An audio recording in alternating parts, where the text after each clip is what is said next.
आपको एक अहम खबर से आगाह करते चले। आज वफाकी वजीर रेलवे शेख रशीद की सरगोदा रेलवे स्टेशन पर आमद और इस्तकबाल की तैयारियां मुकम्मल थी और स्टेज भी सजाया गया, लेकिन शेख रशीद ट्रेन से बाहर ना निकले। पीपल्स पार्टी के जियालों ने ट्रेन पर अंडों की बौछार कर दी। शेख रशीद के खिलाफ शदीद नारेबाजी भी की, जबकि अंडे मारने वाले शख्स को, जो कि पीपल्स पार्टी का वर्कर बताया जाता है, रेलवे पुलिस ने गिरफ्तार कर लिया। मीडिया ने ट्रेन में जाकर शेख रशीद से गुफ्तगू की मजीद तफसीलात बता रहे हैं। हमारे नुमाइंदे इस वक्त मौजूद हैं, हनीफ कलियार। जी हनीफ, आगाह कीजिएगा। जी आमिर, बिल्कुल। वफाकी वजीर रेलवे शेख रशीद ने सरगोदा में मीडिया से गुफ्तगू करते हुए कहा कि आसिफ अली जरदारी की अच्छा हो गया, जमानत हो गई। मरियम नवाज और फलियाल तालपुर को बाहर जाता नहीं देख रहा। उनका एनओसी लेना और कैबिनेट से मंजूरी लेना मुश्किल काम होगा।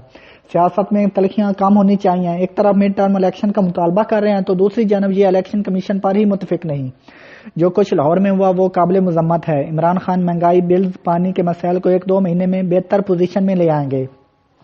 उन्होंने मजीद कहा कि उस्मान बुजदार ठीक जा रहे हैं। इमरान और सारी पार्टी उन पर राजी है। लाहौर मामला इंतहाई अफसोसनाक है। कैद आजम के पेशा पर धब्बा लगाया गया है। सारी कौमें गमगीन हैं। आर्मी चीफ की 6 महीने में एक्सटेंशन हो जाएगी। शेख रशीद ने 1.5 करोड़ रुपए से सरगोदा स्टेशन को अपडेट करने का ऐलान भी किया। शेख रशीद की आमद के मौके पर पीपल पार्टी के जाले ने ट्रेन पर अंडों की बौछार कर दी।